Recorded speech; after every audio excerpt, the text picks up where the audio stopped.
A Igreja Pentecostal entende o batismo com o Espírito Santo como uma experiência após a conversão. Embora uma ala da Igreja entenda batismo com o Espírito Santo como o momento em que a pessoa aceita Jesus. Então, para eles, ali já foi o batismo com o Espírito Santo.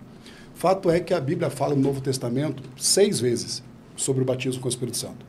4 vezes delas está, 6 ou 7 vezes, está relacionada ou está inserida nos Evangelhos. Dessas 6 vezes, dessas 7 vezes que a Bíblia fala sobre o batismo com o Espírito Santo, 4 nos Evangelhos, uma delas está inserida em Atos dos Apóstolos e elas estão apontando para Atos capítulo 2, mostrando que o batismo com o Espírito Santo é aquilo que aconteceu com os discípulos em Atos capítulo 2. Se você volta um pouquinho nas páginas da sua Bíblia, você vai ver que os discípulos já eram convertidos. Então, essa experiência que eles receberam, que a Bíblia aponta como o batismo com o Espírito Santo, ela se dá em Atos capítulo 2. O problema é que lá em 1 Coríntios capítulo 10, Paulo fala que todos nós fomos batizados em um mesmo Espírito. Então, alguns entendem que essa experiência que Paulo se refere é o batismo com o Espírito Santo. Todos são batizados no mesmo Espírito, mostrando que todos passaram pelo processo da conversão.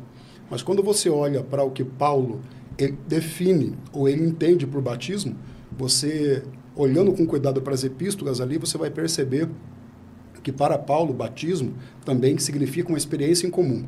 Então, quando ele diz lá para a igreja, todos passamos pelo mesmo batismo, ele está dizendo, todos nós passamos por uma experiência em comum, que é a conversão.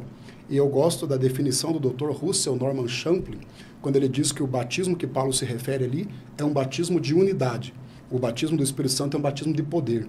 Então, é um revestimento, um enchimento a mais do Espírito Santo sobre a vida da pessoa, embora ele tenha o Espírito Santo convencendo do pecado, da justiça, do juízo, mas no momento dessa experiência a mais, é despertado no coração do crente um sentimento de ser uma testemunha e de ser mais guiado a estar envolvido nas coisas de Deus.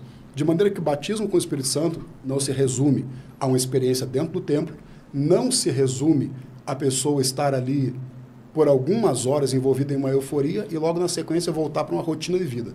O batismo com o Espírito Santo verdadeiro, ele vai te tirar da zona de conforto, ele vai te empurrar para ser uma testemunha que incontrolavelmente vai falar de Jesus.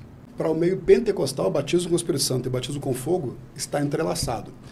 Para o meio conservador dos evangélicos, eles entendem que esse batismo com o Espírito Santo é para os discípulos e o batismo com fogo é para os ímpios. Eu sou da primeira versão. Aliás, não só eu, mas grandes teólogos também entendem dessa maneira. Por exemplo, pastor Hernandes Dias Lopes, D.A. Carson e vários outros teólogos entendem dessa maneira, de que o batismo com o Espírito Santo e o batismo com fogo, ele está entrelaçado, sendo a mesma coisa e voltado para a igreja.